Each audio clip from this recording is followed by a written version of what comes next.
It's such a headache dealing with my father-in-law. When sales are low, I punish him by skipping his meal. My sister-in-law, Yvonne, blurted out.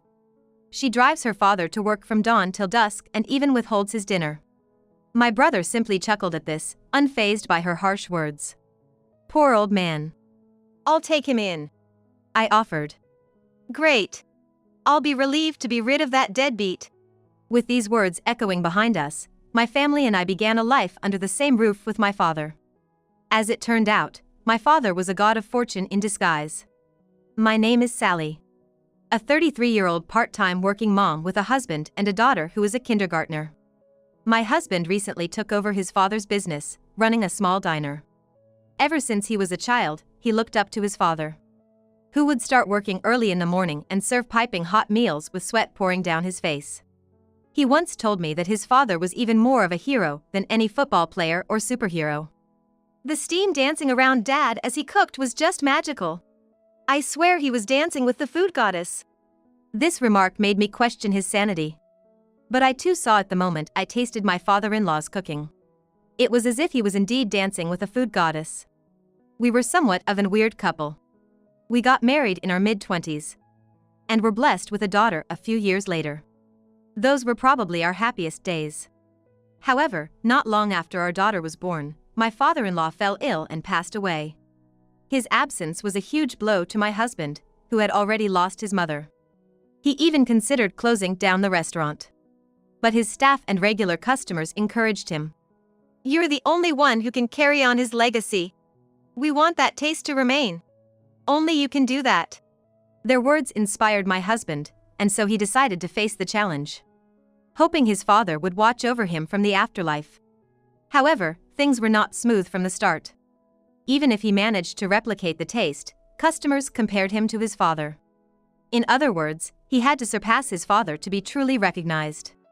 Although he had taken over the business, it didn't pick up as expected and my husband was troubled. Then, another tragedy struck.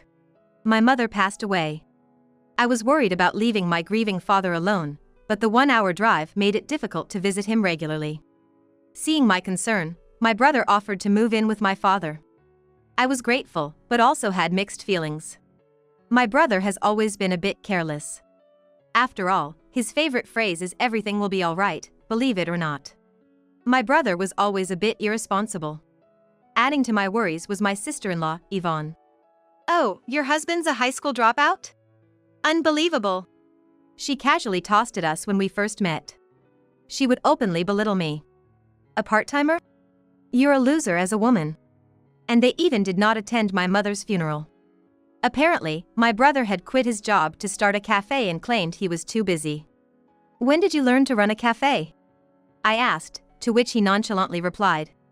I used to skip work and hang out at cafes. Thought it'd be fun to run one. This almost made me faint. And now, since they moved in with my father, they've started making him help out at the cafe. And they make him work all for free. When I asked her, "What about you, Yvonne? Shouldn't you be the one helping out first?" She replied, "Nah, I don't work. A man's gotta support his wife, right? What on earth is nah? She can't even be bothered to include the T in not, that lazy woman. What could my brother possibly see in her that he willingly supports her?" Then, one day, we decided to visit our family home on a rare day off. Despite informing my brother ahead of time, only Yvonne was at the house when we arrived. "Hello, Yvonne, it's been a while." Yeah, come on in. Make yourself at home. I'll just be watching TV. Yvonne was as insufferable as always. Where's my brother?" "Oh, he said something about sales being down this month, so he decided to open the shop." "Oh, I see." I was taken aback. "Well, it's actually more comfortable without him around," she added. I was shocked not only by my brother's sudden decision to work, but also by Yvonne's attitude. Who says they're better off without their spouse, especially in front of their spouse's sister? I walked into the living room, but no one was there. I thought maybe Dad was in his room, so I knocked on the door, but there was no answer. When I opened the door quietly and peered inside, I was lost for words. There was no trace of my father's room. Instead, there was a room painted in an obnoxiously bright pink color. It was so pink. that it made my eyes hurt. Yvonne, Dad's room looks strange. Could he possibly have dementia? I rushed back to the living room and asked Yvonne, but she was lounging on the sofa, engrossed in the TV. "Oh, don't worry about it. That's my room now," she said dismissively. "But that used to be Dad's study. It was a waste of space, so I got rid of it. Books don't do anything for you." "Got rid of it?" "And I made it into my room. Isn't it cute, all pink?" I didn't say anything about her taste, but I couldn't stay silent about my father. "Doesn't my brother have a room with you?" "Yeah, we got the biggest room. But I wanted a room just for me. So, my old room." "Oh, that's my storage room. I've been collecting stuff since I was single, and that's where I keep it all." In a panic, I swung open the door of my old room, and was greeted by more blinding pink. How much does she love pink? Mom, it's so pink. My daughter, who had come to peek into the room with me, commented with wide eyes. Even for a little girl, who usually loves pink, this was too much. That was how much pink there was in my old room.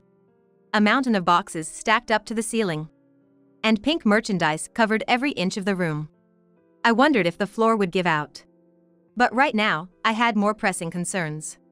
I hurried back to the living room and confronted Yvonne, who was clutching a pink cushion. "Where is Dad's room?" My father's study and my old room had been taken over by pink, and the big room was occupied by my brother and his wife. This house only has 3 rooms, excluding the living room and kitchen. It used to be my parents' room, my brother's room, and my room.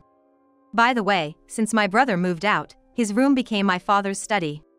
I wonder where my dad sleeps. I thought he must have converted his study into a bedroom.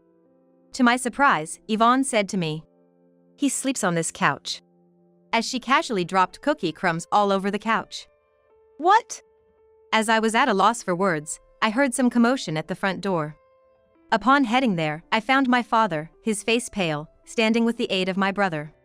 "Dad, what on earth happened?" I questioned my brother as I supported my father, who looked like he was about to collapse.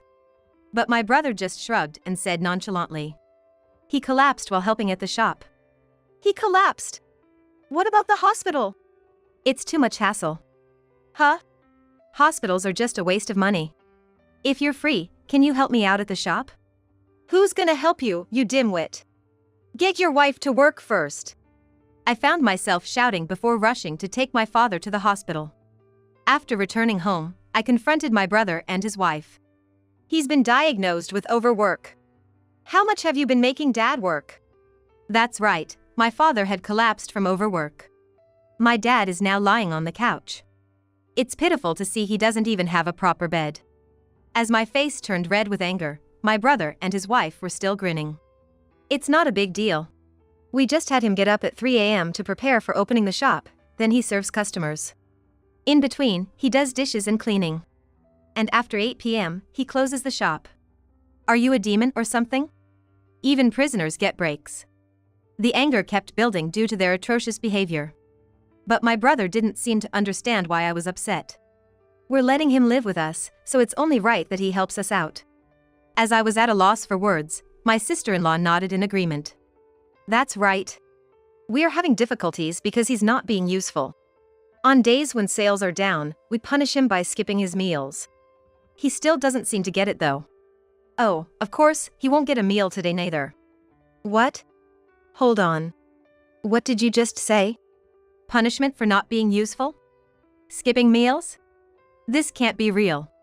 The father I hadn't seen in a while was physically and emotionally worn out. With such outrageous behavior, I was so angry I couldn't find the words to speak. "Well, now you know, sister, so you can take him. Here." I didn't quite understand what my sister-in-law was saying, and as I was tilting my head in confusion, a duffel bag was placed in front of me. "What's this?" "This is all your father's belongings." "Wait, this is all of Dad's stuff?" "That's right." "No way, that can't be true. My dad, who had always lived in this house, only has this one duffel bag of belongings." I couldn't believe it and looked at my brother, who was smirking and nodding. "Is this really all he has? So, we're gonna have the useless one leave." "What?"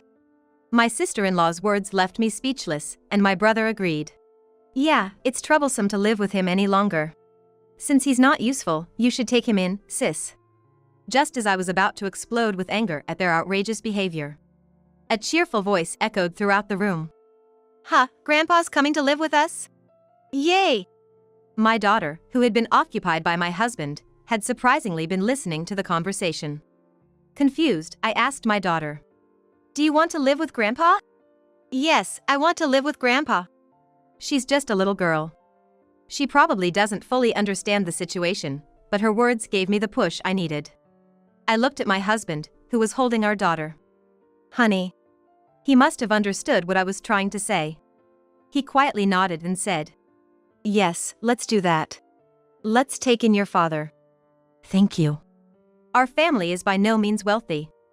Our ramen shop business isn't going well, and my part-time job doesn't bring in much income. Our lives will definitely become tougher. Still, I can't bear to leave my father in his current state any longer. Dad. I gently spoke to my father, who was lying down. Let's go home together. As I said this, my father, with barely opened eyes, said, Thank you. It feels great to finally get rid of the dead weight. My sister-in-law threw these words at us as we were leaving. Ignoring her harsh words, we took my father and went home. I was filled with anger and regret. I was upset about losing my childhood home, and even more upset with myself for trusting my brother. I'm sorry, Dad. I had no idea that my brother would turn out this way. Even though my brother has always been irresponsible, he used to be better. Sure, he had his rebellious phase where he clashed with our parents, but I never thought he'd stoop this low. However, my father shook his head with a feeble smile. Don't worry about it. It's my responsibility for raising him to be this way. And I was the one who pushed myself too hard in order to help my son. I couldn't hold back my tears at my father's kindness and said, You don't have to work anymore. We don't have much to spare, so we can't afford luxuries, but you can rest. I can't take on more shifts at my part-time job because I still have my toddler daughter. But once she enters elementary school, I'll increase my hours. If possible, I'll even aim to become a full-time employee. There's so much more I can do for my father and my family. I'm gonna work hard. Thank you. My father smiled warmly at me as I clenched my fist. For a while after that, we had peaceful days. My father regained his health thanks to the much-needed rest. He now spends time with my daughter. My daughter is thrilled to be living with her beloved grandpa. Even though life was hard, I had no regrets about bringing my father into our home. He tried to give us his pension to help with our expenses, but I refused. Apparently, my father doesn't have much savings left. Apparently, my younger brother and his wife had been seriously milking him for money for living expenses. What's that about? I guess that's why he said he was worthless, because he'd been drained to the point of destitution. Really a ridiculous couple. Days continued to pass peacefully, but gradually changes began to appear. The changes came to my husband. Specifically, they came to my husband's restaurant. Lately, we've been getting a lot of customers. My husband muttered one day. Really? That's a good thing, isn't it? Well, yes, but... The hesitation in my husband's voice makes me tilt my head. It's great if your business is doing well, right? I think the taste has improved because I'm constantly researching, but I feel like there's something more to it than just that. What do you mean? I don't know. I have no involvement in the store, so if my husband, the owner, doesn't know, there's no way I can know. I wonder what it is. The conversation ended there, and I told my father. Dad, I've got a part-time job tomorrow morning. Can you have lunch at the restaurant? Sure thing. My father, who is fully recovered, still has a healthy appetite. On days when I can't prepare lunch, he eats at my husband's restaurant.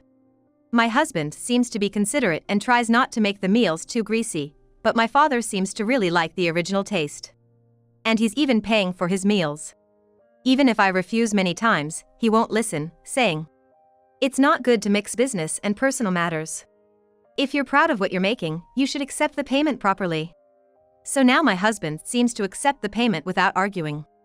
And then the next day.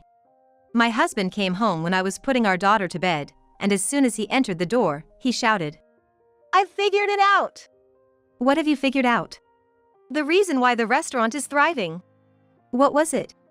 Well, that person did this and did that. What's the result of all that? Hey, speak clearly. You too. Let's both calm down for a moment. He seemed to calm down after gulping down the cold tea I had brought him. Sitting on the sofa, my husband began to talk about what had happened that day. Today, in the afternoon when the restaurant was less busy, your father came in. And as soon as he came in, people started gathering around him. Huh? Your father is a god of fortune. What? What are you talking about? My father is just an old man. My husband continues. I asked some of the regulars. Yeah. Apparently, they really like your father's life advice. What? I was always too busy with food preparation and cooking to notice, but it seems that your father has been answering the customers' life questions. What's all this about? Apparently, the story goes something like this. My father had become a familiar face to the customers because he frequently visited my husband's restaurant. In fact, my father is a retired teacher and has a way with words that carries quite some relevance. By chance, a certain white-collar worker once shared his complaints with my dad. My father, while eating his meal, advised him, and apparently the man made a successful career progression after that. Huh? And hearing this story, a part-time worker asked to have a lunch with your father for consultation. They talked while eating our chili bean stew, and thanks to his advice, this part-time worker was able to become a full-time employee at the company he wanted to work at. Really? Another female customer shared her relationship issues with her unfaithful boyfriend over hot sandwiches with him. Okay. Now she's the wife of an Arab oil tycoon. You're kidding, right? Well, actually, she ended up happily together with a new boyfriend. A legend was born that consulting with my father while eating our menu leads to a turning point in life. What is this person even talking about? I cast a skeptical glance at my husband, who's feeding me this dubious information. Just then, my freshly bathed father appeared and I decided to ask him directly. Hey, Dad. Did you give advice to anyone today? Oh, well, I guess so. Perhaps because I'm getting on in years, people find it easier to talk to me. What did they talk about today? Let's see, a troubled father of a shut-in son, and a university student who was about to be held back a year for failing a course. You're kidding me. Apparently he's been giving advice, that much seems certain. Based on what he said, I didn't see how either of those situations could be easily resolved. I went to bed that night still half-doubting the whole thing. But then, a few days later, I've got the investigation results, said my husband with a solemn look on his face. All right, I'll listen to your urban legend. What is it? The father of the shut-in son whom my dad gave advice to the other day said his son has started going out and even got a part-time job. He was in tears when he came to tell us. Really? He said he talked it out with his son exactly as father suggested. And then there's the university student who was supposed to repeat a year. Well, if the decision's been made, he can't do much about repeating a year. Maybe he regained his spirits and got motivated again? He was able to move on to the next grade. What the hell? Apparently, he had failed a course taught by a very strict professor, which was causing him to repeat a year. But he went to the professor's office, passionately argued his case, and in the end, his paper was accepted and he happily advanced to the next grade. That can't be. I never went to college, let alone high school, so I'm not sure, but isn't that how college works? Well, whether it's accepted or not depends on the professor, I guess. And so, my father's reputation skyrocketed. By the way, there was a guy who came just to seek advice without ordering anything. How rude! To sit in the shop without ordering anything, he must have nerves of steel. Well, your father didn't really give this guy any substantial advice. It seems the guy's situation ended up even more dire. So, in other words, yeah, he is amazing. No, not that. It's not your cooking that's getting the rave reviews. You really had to say that? Hearing the harsh truth, my husband looked utterly dejected. But I mean, if the food wasn't good, they would just order the cheapest dish or just a drink. Since they're ordering properly, it must taste decent, right? At least decent. Regardless of the reason, my husband's shop began to thrive. Of course, customers continue to come even when my father isn't there, so it must mean the food is good, right? Good job, honey. Just as everything was going well, an unexpected event occurred. A storm has arrived. Namely, my younger brother and his wife. This happened by chance when I took a day off from my part-time job and went with my dad to my husband's restaurant. Despite the fact it was before opening hours, the door abruptly swung open and someone yelled, "Give me back my dad!" as they stormed in. My brother confronted me, venting with raw anger. "I saw it online. Your business is booming because of Dad's life counseling. Even when Dad helped at my place, our sales were terrible, and now we're almost going under. What's with this difference?" He demanded. "You were pushing all the work onto Dad. How could he give life advice while busy with that?" I retorted. Struck by my words, my brother faltered. At that moment, his wife stepped forward, pushing him aside. "We won't make him work anymore. He just needs to sit and give life advice. Look, my father-in-law would prefer to live in his own home, right? We came to pick him up, so let's go home," she said assertively. How unreasonable. They practically threw him out, and now they have the nerve to turn the tables like this. It's outrageous. As if we'd ever hand Dad over to those two devils. As I was about to respond in kind, it was my dad who stopped me. He put his hand out in front of me, indicating I should hold back. He then moved to stand in front of my brother and his wife, who were now silent. Dad spoke quietly. "I understand what you've asked for.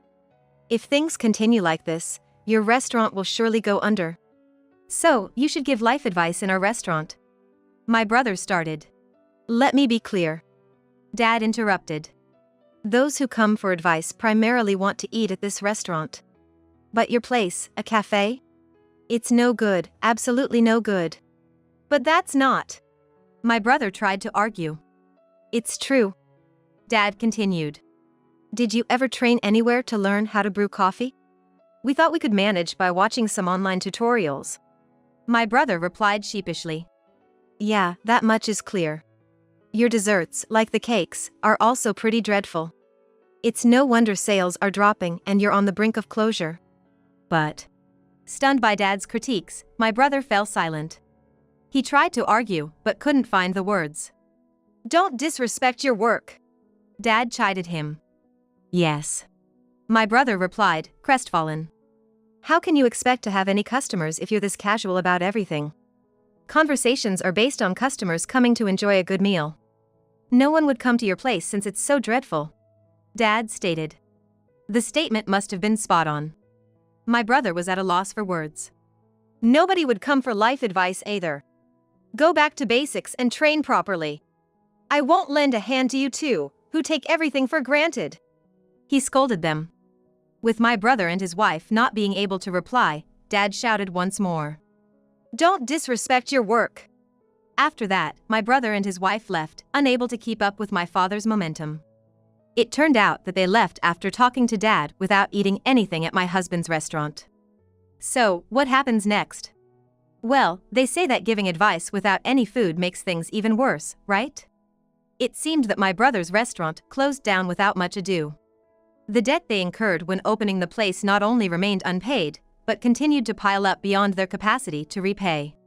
My dad, in his kindness, gifted them our old family home as a parting gift, but even selling that couldn't cover their debt. It seems they're now living a life of extreme poverty in a rundown apartment. It turns out that not only my brother, but his wife, too, were in debt. I can only imagine the hardship those two debt-ridden souls must be going through. In contrast, my family and I are leading a prosperous life. My husband's restaurant is thriving, and I've quit my part-time job to help him out. It's pretty tough, but it's a joy to see my husband working so hard up close. Our spry dad helps us out by taking care of our daughter when we're busy. He doesn't give life advice much anymore, but customers still come, which makes us really happy because it means my husband's efforts are being recognized. Today, my husband is again cooking expertly in every ways. And when he cooks, the steam dances up, joining in a dance with the goddess of food.